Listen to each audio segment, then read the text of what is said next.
Hey everybody, so it's a pretty nice day, just working on the W124. Let me show you what I got. So I got her up on the ramps and gonna do a couple things today. So the first thing I was doing was an alternator. So I've been having some issues with that. Just a couple of electrical gremlins. So starting off, I just kind of went to the fuse box, made sure everything there is okay. And there were some that were corroded, some of these fuses. Basically, the ones that are aluminum, they'll kind of get corrosion on them after a while. So those ones that are brass or copper are definitely better. It's hard to find, or you never know where you can find it. Maybe there's some good places online. Anyways, yeah, I sprayed that out with that quick dry electronics cleaner too and scrubbed it. So that's in good shape. And then this is one that was totally jacked up here. There's this retrofit for probably the blower motor. I saw already that somebody had crossed off blower motor on there for number 12, and I'm guessing the reason that they blocked it off is because I think that this is bypassing it, so I'd have to actually trace it to see. But anyways, this was like super corroded, so I got the scrub out and then put a new 30 amp fuse in there too. And yeah, other things, yeah, I got the windshield washer line. I got a new one of those, and I put a Mercedes pump in there too. There was like a Euro pump, and put new fittings on the ends there too. Got them from the junkyard, so that's back in good shape and that's working really good. And so yeah, it was totally busted before and it was leaking all out of the middle. So now I'm just doing the alternator like I mentioned earlier. So you can see it just right down here. The first thing you do is get the belt tensioner, and this is kind of cool. Like, I'm gonna see if I can show it on the camera. But basically, you just use like a 3/8 drive, and you can kind of put it in here. This is like your belt tensioner. Usually, it would be up in this position, and so basically, what you do is you just put it over here a little bit more. There's a 13 millimeter. You take that off the end, and then you can push the pin back here. So you slide that back, and then once that's back, the belt comes on tensioned, and then you can kind of get it loose. So here it's just flopping around.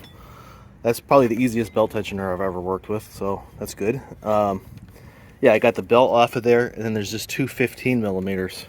So I did the one on the bottom at first just to loosen it up, and then the one on top here, a little trickier to get to, but it got that. And then over here I got from Autohaus AZ, got a remanufactured part. Looks to be in good shape, so I'm gonna just get this, swap it out, and put the belt back on. And then later on today I'll drop this off at Autohaus AZ to get the $50 core back. But yeah, these are pretty weak alternators. So when I was doing research, they're only about 70 amp, and they're a plug type. So I unplugged it already too. But there's definitely some ones that you can retrofit into this car that are going to get you more, like 150 amp, 143 amp. So I'm going to look at those too. I just wanted to get something to fix the problem right now. Basically, as I've been cruising, there's not enough power for everything. And so sometimes the radio goes off, or sometimes the headlamp will flicker. It's just definitely not ideal. So yeah, this should at least get us, I don't have anything crazy plugged in, so no crazy sound system. So it should get things back in working order. And yeah, and I'll see what's next. There we go, got the new part swapped in. That was a piece of cake. The top bolt, I didn't remove the fan or the fan shroud or anything, so I just left the top bolt in just a bit, and then just kind of hung the bottom one off the edge, put it up under this sway bar, and then push it in. Got it in there, no problem. So that's done. Just got to get the belt back on. And then I decided just, hey, I got the old part here, so I took off the voltage regulator, and you can actually access this from under the car without taking the alternator out. and probably I should have checked that first, but you know, it's okay. I got a new alternator. So if you look here, the brushes on it, they're like gone. So no wonder I've been having issues here. So this part, I don't know. You could probably find it for 50 bucks or something like that. I'm not exactly sure, but you can replace this part by itself, no problem. Some people even carry a spare one in their car just in case they have problems charging their battery or whatever. But I'm going to go ahead and just put it in there again and put this in the box. This is back ready to go back to Autohaus AZ. Now the belt in my car is totally jacked up, so I definitely need a new one. And the car came with a whole box of parts, but the belt was from 2014, unopened in the box. So I'm going to go ahead and not use that one. So I'm going to make a stop, get a belt, and or I might just put it back on for right now and then just test this out. Just got back from Discount Tire, so some of the people there are awesome. They really helped me out. I actually have a parts car. Let me show that and I'll show what I did. This is a parts car I got. It's a one owner 1992 300E, and it's got a couple issues. I mean, the main thing why I got it cheap is that it's been crashed, and so you could get a new crash bar for it, but some of the frame is has some damage. So yeah, I guess I could get some parts at Pull and Save or whatever, but I wanted to get it for the parts, especially because it's got a nice Palomino interior just like mine. And so some of the stuff has some challenges. The seats, these are really nice seats actually, and they're leather.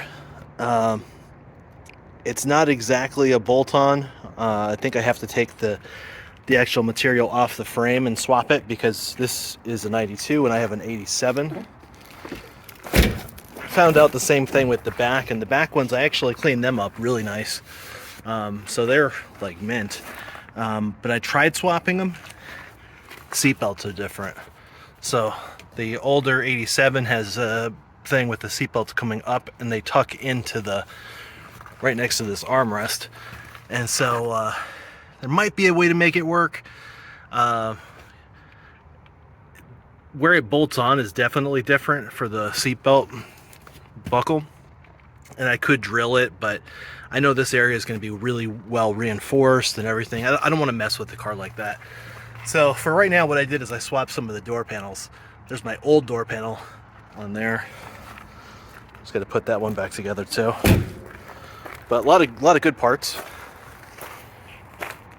Okay, here's my car. So what I got done at Discount Tire today was the folks there helped me out and get these wheels swapped. So I basically took these off the other car, and the tires I already had new on this car, but the chrome wheels just kind of didn't look so great. So these silver wheels, they were in great shape on the other car, the parts car.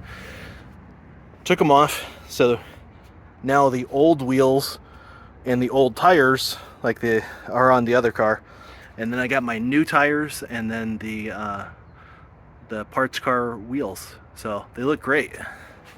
And yeah, sun's kind of going down, so, and then even my spare is nice and new too. So yeah, it looks really good. And so the last thing I'm going to do, the last job I'm going to do is replace the belt. So I'm going to take that on tomorrow. And super easy on this car. So it's starting to get really nice. Really like this car.